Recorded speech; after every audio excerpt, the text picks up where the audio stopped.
There's a sound no one should ever hear after a funeral, knocking. 3 sharp knocks from beneath the soil. At exactly 3:17 in the morning. It was my sister, or at least what was left of her. And I'm the only one who hears it. Wasn't just dead. Something came back with her. Something trapped beneath the coffin lid, begging me to open it. But what if opening it means letting something worse escape? Lila was my sister, the one who whispered secrets into mirrors, who disappeared into the woods alone. Now she's gone, but the knocking never stopped. And every night I wonder, am I trying to save her? Or doom us all? Part 1. The funeral and the first knock. My sister changed before she died. Not all at once. It was gradual. So slow I almost didn't notice. Like a song fading out note by note, until only silence remains and you can't remember when the music stopped. It started after she went into the woods. She didn't tell anyone where she was going, just packed a small bag, left a note that said, "Back by sunset," and disappeared into the trees behind our property. The same woods our parents warned us about as kids. The same woods where the ground is always a little too soft and the air smells like something sour hiding under moss. She came back 3 days later. No bag, mud in her hair. Her hands raw, scraped, like she'd been crawling through underbrush on all fours. She wouldn't say what happened, wouldn't speak at all, for nearly 2 days. Then when she finally did, the first thing she said was, "It's still watching me." After that, she wasn't the same.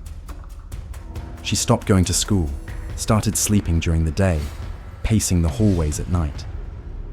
She covered her mirror with a sheet, drew symbols in her notebooks that looked like twisted, broken trees, or maybe antlers, or veins.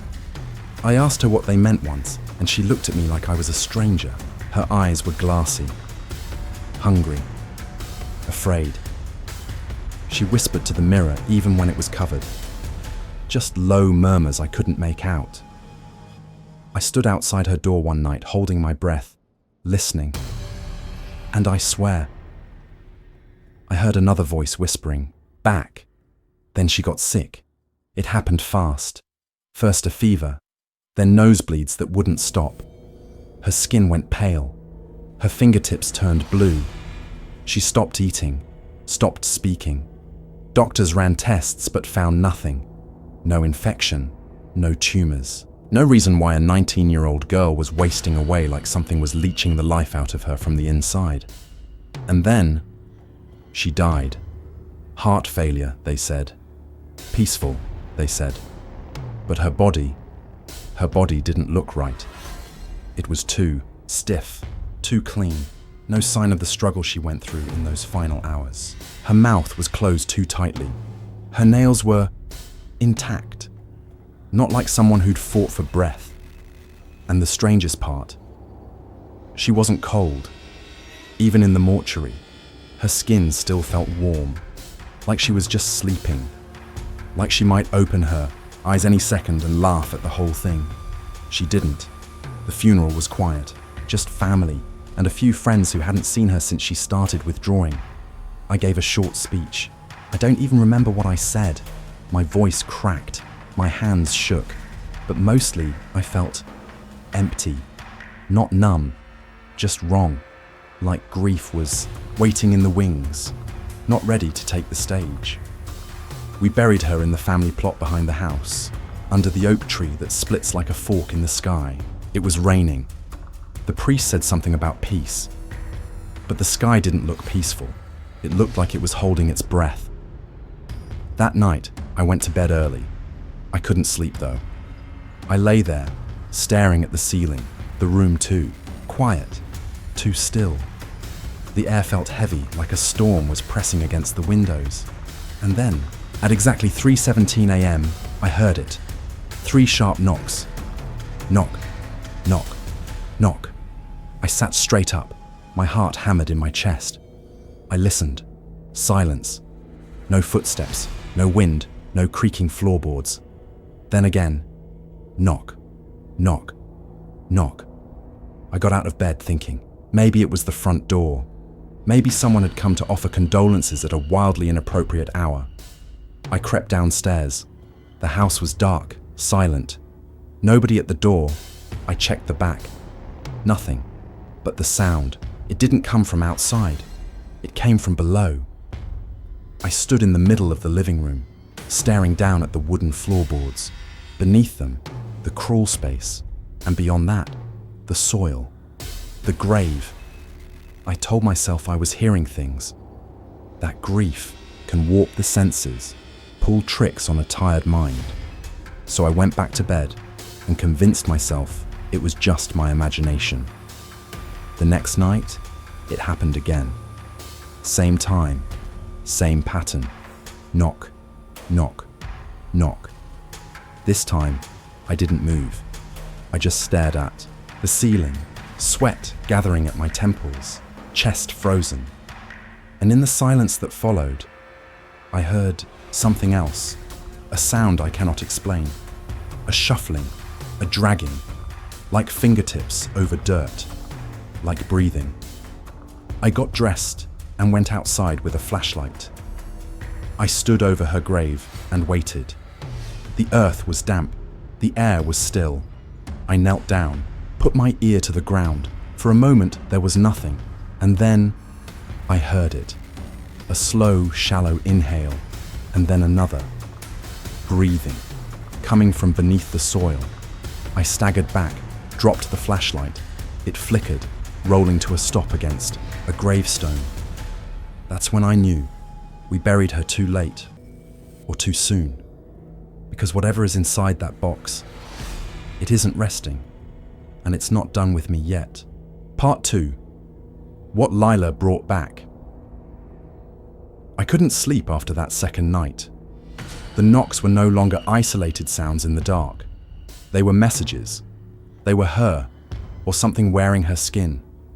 I needed answers, and there was only one place. I hadn't looked. Her journal. She always kept it close.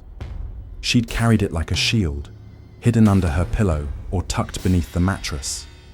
After she died, no one touched it. It was still there, in her drawer, bound in worn black leather, soft from years of use. Her handwriting had changed, at least from what I remembered. It was jagged now, unstable, like every word had been forced from her hand by something watching over her shoulder. The first entries were mundane, songs she liked, sketches, a few personal reflections. But then it shifted. She wrote, "The trees don't point north anymore. They lean toward the church. I followed the path they made." That was the first mention. Then, a page later. No one remembers it now, but it remembers us. The wood is soft. The windows blink when I turn away. There was a drawing on that page. A church, tilted and rotting, swallowed by the forest. A steeple, broken in half, like something had clawed through it from inside. Around it were eyes. Not human. Round and bulging. Each one staring in a different direction. And beneath the sketch, one sentence. "The mirror doesn't show you. It shows the thing waiting behind you." I turned the pages carefully. Some were stuck together with dry brown flakes. Blood, maybe. I'm not sure. What I do know is that Lila had gone to that church, alone, weeks before she died. No one remembered it being there, not even our grandparents. But she did. She found it, and she brought something back. One entry chilled me to the bone. It read, "It promised me freedom, but only if I carried it home. Only if I became the box and kept it closed." She'd signed that one with a bloody fingerprint. I dropped the journal. My hands were shaking. I didn't even realize I'd been holding my breath. I turned on her laptop next. It booted up slower than I remembered. The screen flickered like something was interfering with it. Static buzzed faintly in the speakers. When it finally loaded, the desktop background had changed. It used to be a picture of us at the lake. Now it was black. Just black, with faint, white marks in the corners, scratches like claw marks. There was a folder labeled, "Do not open." Of course I opened it. inside were pictures. Not of her, not of us, of trees.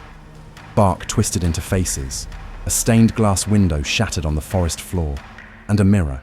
It was tall, cracked down the center, covered in vines. Behind it, just barely, visible in the reflection, a shadow. It had too many arms, too many eyes, and none of them blinked. That's when I remembered something she said during one of her episodes, mumbling, almost chanting, as she scratched symbols into her skin with the end of a pen. It stays as long as the box stays closed. It stays as long as the box stays closed. Over and over, until her lips bled. I used to think she meant the coffin, but what if she was the box? What if she brought that thing back inside her and sealed it in? What if death wasn't the end, just another kind of prison? I didn't realize I'd fallen asleep at my desk until I woke up gasping, sweat clinging to my skin. I'd had the worst dream. In it, I was in the coffin, sealed shut. Darkness pressing against my eyes, soil on my tongue. I could hear myself knocking, screaming, my voice echoing through wood and earth and stone. Then someone opened it, and I looked up, but it wasn't my sister staring down at me. It was me, smiling like I'd been waiting. I sat bolt upright, heart pounding so hard I thought it would burst. I tried to shake it off. Just a nightmare, I told myself. Just the mind unraveling. Until the knocking came again. 17 a.m., sharp, knock, knock, knock. But this time, I heard something else, a voice. It wasn't clear at first. Just a sob, a whimper. But on the third knock, it came through. Rowan, please, help me. It was Lila's voice, or something trying very, very hard to sound like her. I held my breath, my body frozen, my heart hammering. Then again, I'm not dead. I couldn't sleep after that. I paced the halls. I checked every mirror in the house, afraid I'd see her reflection behind me. Every knock came with a plea, a cry. Sometimes I swear I heard scratching, like fingernails raking against stone. I needed to see the grave again. By late morning, I went out with gloves and a spade, just to check. Just to prove to myself it was all in my head. But when I reached her headstone, something caught my eye. Faint lines. At first I thought it was moss, or weathering. But as I leaned in closer, I saw it for what it really was. Scratches. Deep, desperate, carved into the inside curve of the headstone's arch.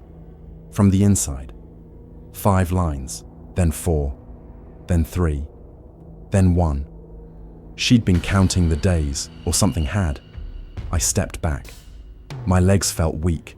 The ground felt wrong beneath me, like it wasn't solid anymore, like something underneath was shifting, stretching, waking up, and it was hungry. Because the box wasn't closed forever. Part 3. The warning in the family journal.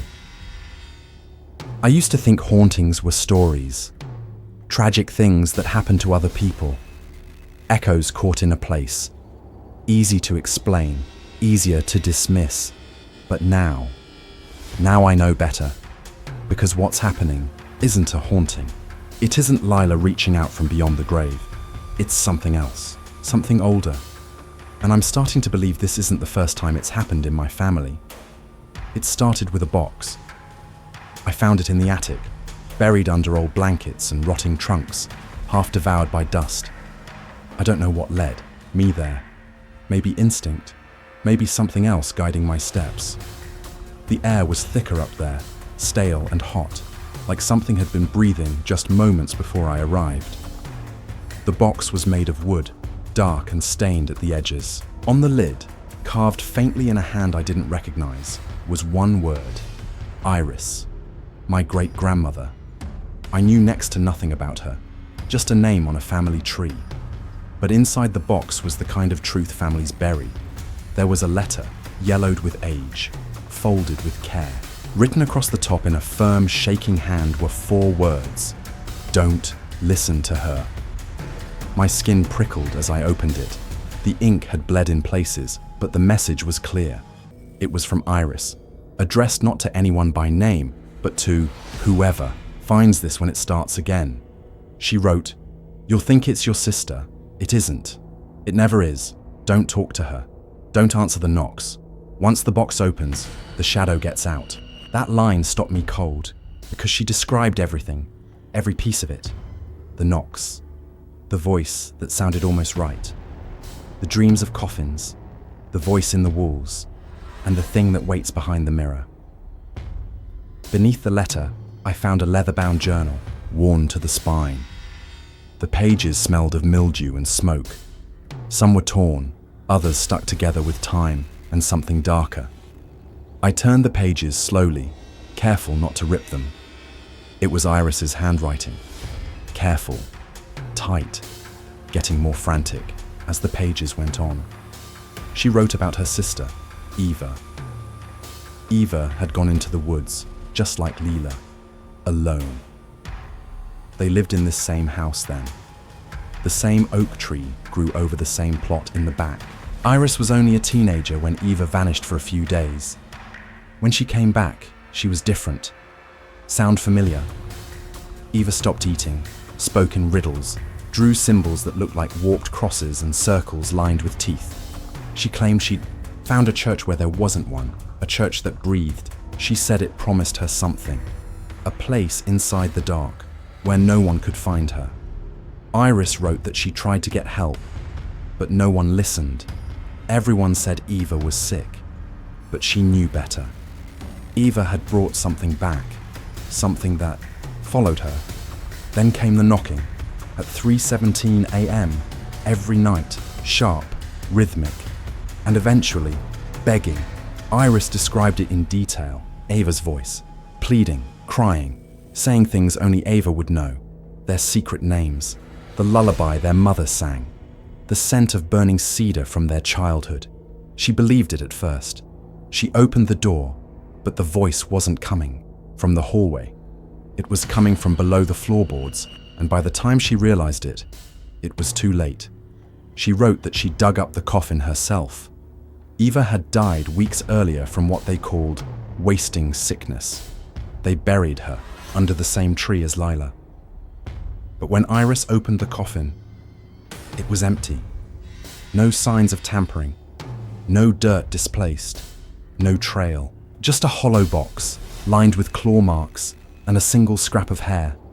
She didn't say it directly, but I read between the lines.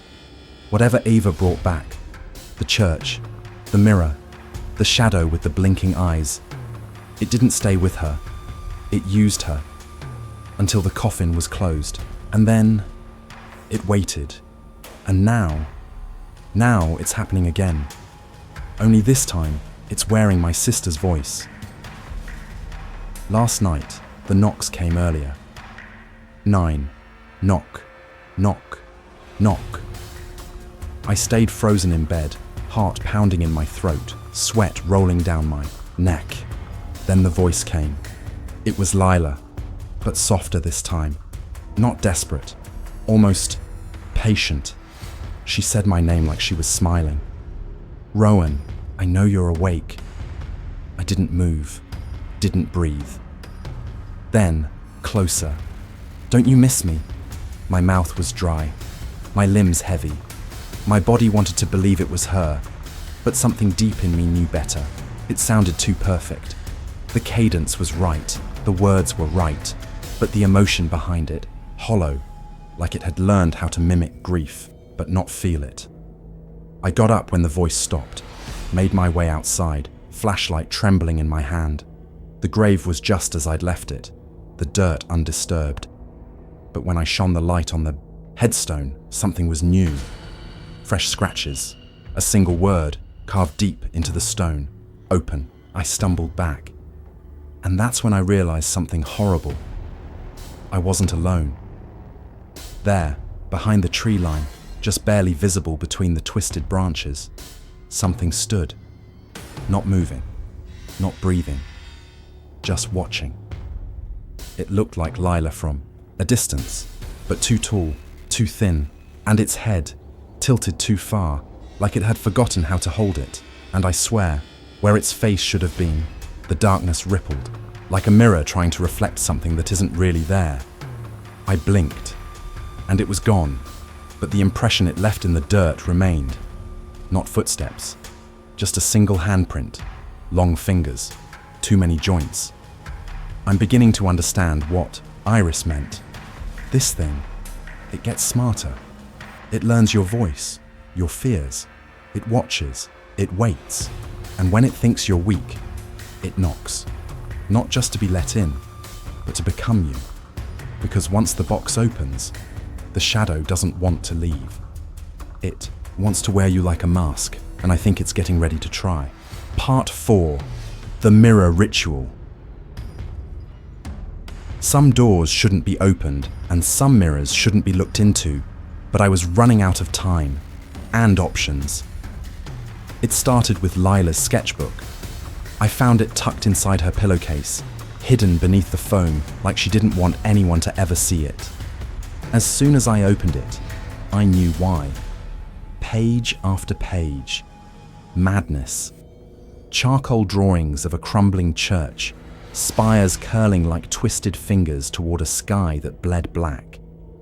A stained glass window shattered into eyes, each one weeping ink. And the altar, always the altar, surrounded by bones, encircled by something drawn in thick red strokes. But the most terrifying page was the last. It was a mirror, wrapped in barbed wire, cracked straight through the center like it had been screaming too hard. Behind the glass was a face. It might have been Lila's once, but now it was wrong. Its mouth was open wider than it should be, eyes black, rimmed in fire. Below it, in frantic slashes, the box is her. The ritual is the key. I turned the page. Instructions. A ritual, drawn step by step, like she knew someone would come after her, like she'd planned for this. It showed the church, the mirror, blood on the glass, and one word scrawled over and over in the margins. See? I didn't want to go back to the forest, but I had to. The trees were different this time. Denser, like they didn't want me to return. The air tasted wrong, sweet and rotting, like spoiled fruit. I followed the same path she must have walked, the same way Eva did before her. When I found it, my breath caught in my throat. The church wasn't abandoned.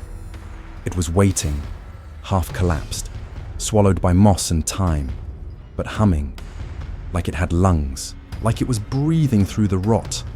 I stepped through the broken doorway. The pews were covered in fungus. The floor cracked beneath my feet, revealing bones, child-sized, some shattered, others gnawed.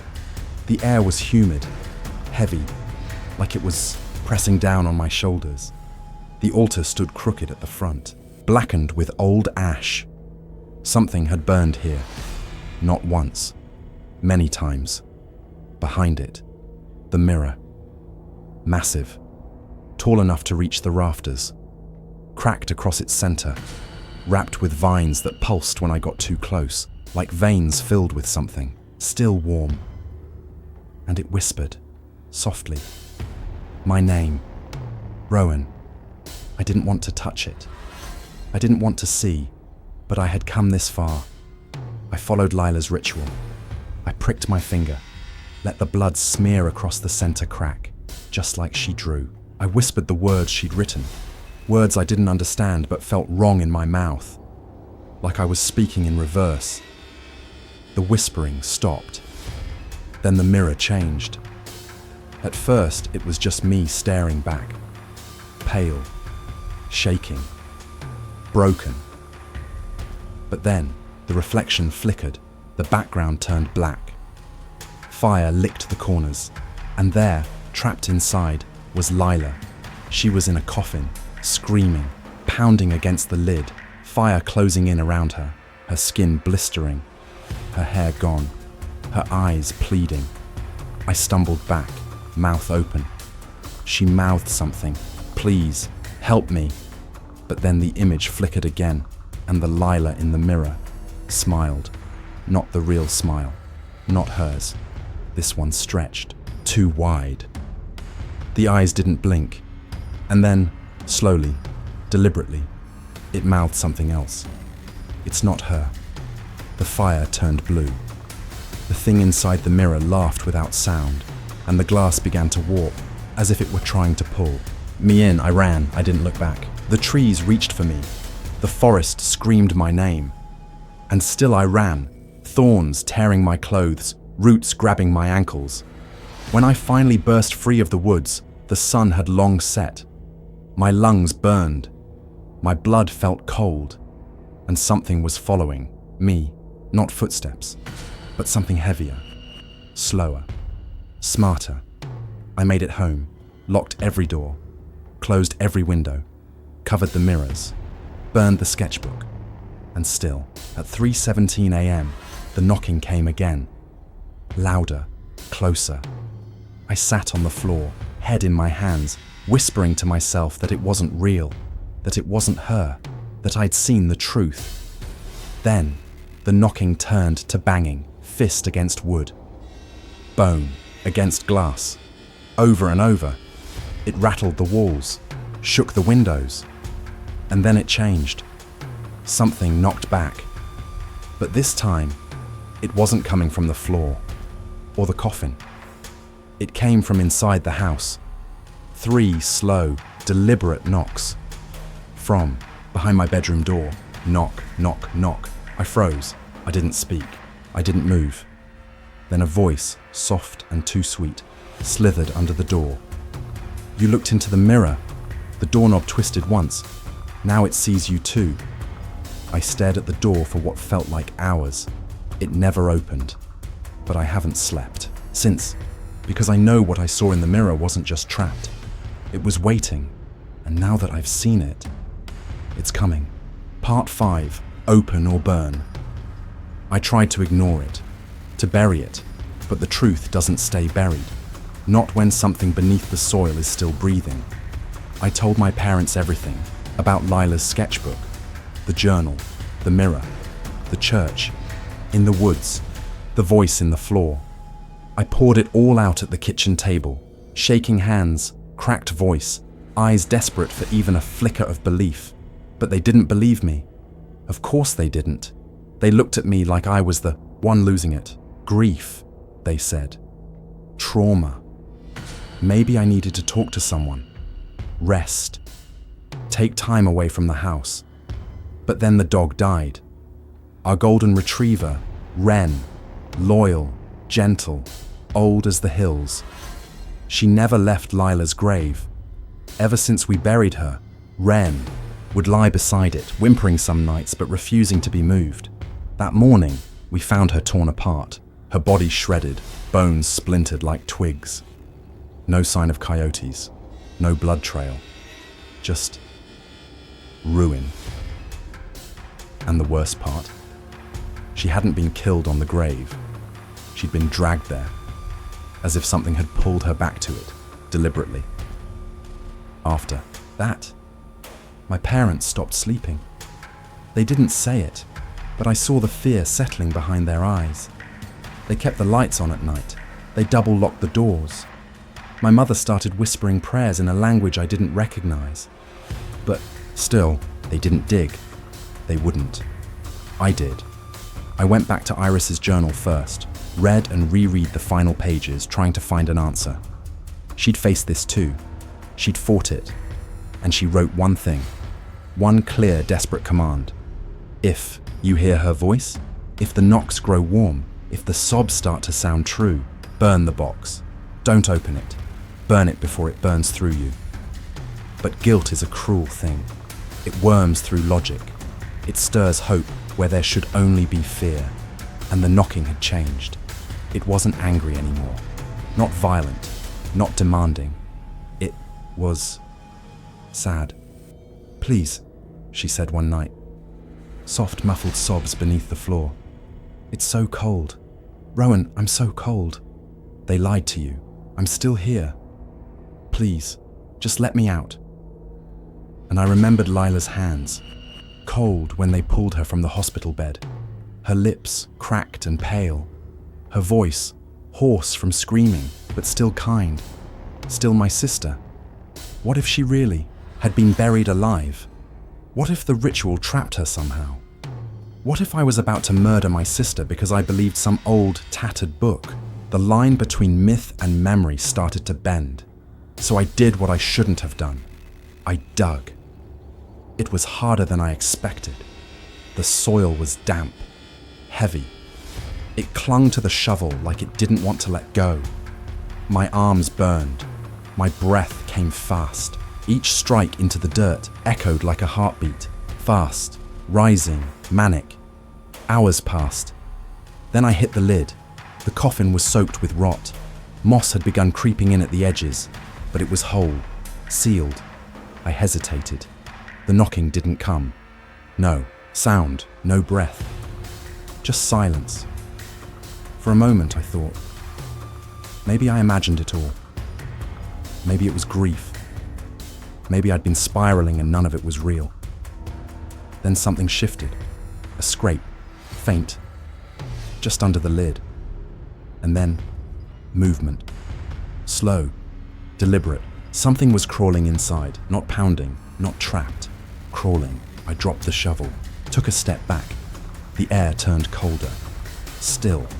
And I swear I felt something in my spine bend, not break, just bend, like my body wanted to fold toward the grave. Kneel. Submit. My hand hovered over the latch. My fingers touched it. Lila, if it was really you, what would you want me to do? Would you want to be saved? Or would you want to keep whatever was inside, locked away forever? My breath clouded in the air. The lid trembled once, then came the voice. Soft, gentle, Lila's. You came. It sounded like relief, like joy.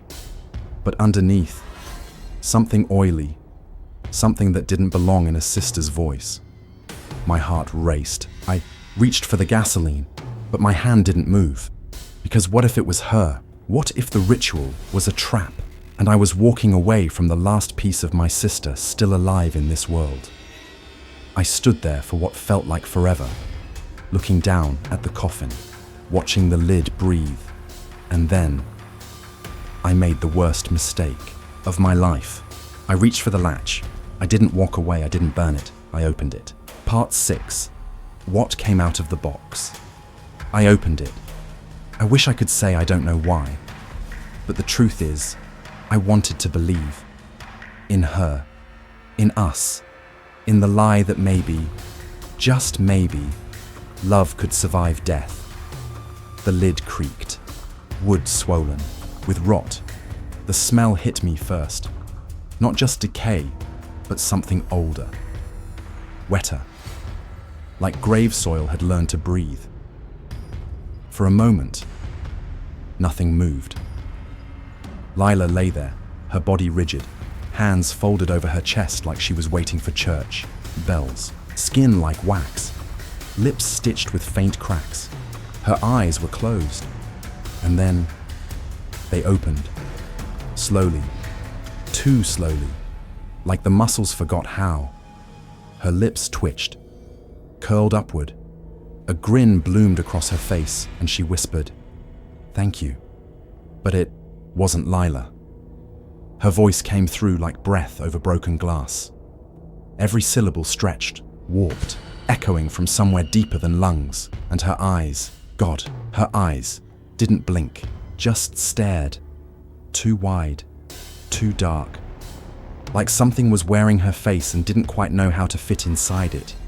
Her head tilted, bones crackled. Then she moved, her arm raised in a jerky lurch, not like a person waking up, but like a puppet testing strings. Her elbow bent the wrong way. Her neck followed with a wet pop, twisting until her chin nearly rested on her shoulder. I stumbled back, fell into the grave wall. She sat up, bones grinding, soil falling away. Then she climbed out. No, it climbed out, trailing rot, black liquid seeping from her mouth, a tangle of hair, dirt, something squirming just beneath her skin. Her fingers twitched open, and the nails fell off like wet petals. She smiled wider. I ran. I don't remember climbing out, don't remember screaming, just the sound of it, dragging itself after me, whispering my name in a dozen different voices. Lila's, my mother's, my own. I made it home before sunrise, locked every door, but it didn't matter. It was already inside. That night, the town changed. It started with silence. No birds, no cars, just stillness. Then the mirrors fogged over, all of them, even the ones in drawers, even the ones covered with blankets. Fogged. From the inside, clocks stopped. Everyone, digital, analog, phone screens, frozen at 3:17 a.m. The knocking didn't come from under the floor anymore. It came from the walls, the ceilings, the back of my throat, and people began to vanish. Neighbors, strangers, my father. One by one they slipped away. No blood, no struggle, just a faint sound at night, like a door creaking open, and the next morning, empty shoes where they used to stand. I tried to warn them. I shouted on the streets. I wrote notes. I screamed at the sky. But no one heard me. Or maybe they stopped listening. Because once it's out, once the box is open, it doesn't need you anymore. It just moves, shifting, finding cracks, looking for another box, another name. I found Iris's journal again. There was one final page I hadn't noticed before, hidden behind a fold of leather. Her last words: "You can't kill what was never alive. You can't bury what wants to be remembered. Once it's out, it becomes you." I didn't understand it. Not then. But now I do. Because this thing wears us. Our faces, our voices, our memories. It collects us, like names on a list. And once it's done, it finds another place, another family, another sibling who loves too deeply to walk away. They found my body a week later, inside the coffin, perfectly preserved, eyes wide, lips curved into a slow, unnatural smile. They said I must have dug myself in, that it was suicide, grief, guilt. But they didn't see the truth. They didn't see the shape standing behind the mirror, the one that still looks like Lila, the one that's not done. Because now, there's a new family in our house. The paint is fresh, the grass is trimmed. They laugh again in the halls. There's a boy, maybe 10. His name is Caleb, and he has a sister. Last night, he told his parents he heard something at 3:17, knocking from under the floorboards. Just 3 knocks, sharp, soft, patient. And when they asked what it sounded like, he said it was someone whispering, his name, Caleb, please, it's cold. The box has been opened again. If you thought this story was chilling, wait until you hear what comes next.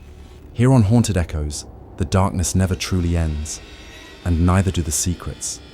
If you want to uncover more terrifying tales like this, make sure to hit that like button, share with anyone brave enough to listen, and subscribe to join our family of night wanderers. Turn off the lights, but don't turn away. There's more waiting in the shadows.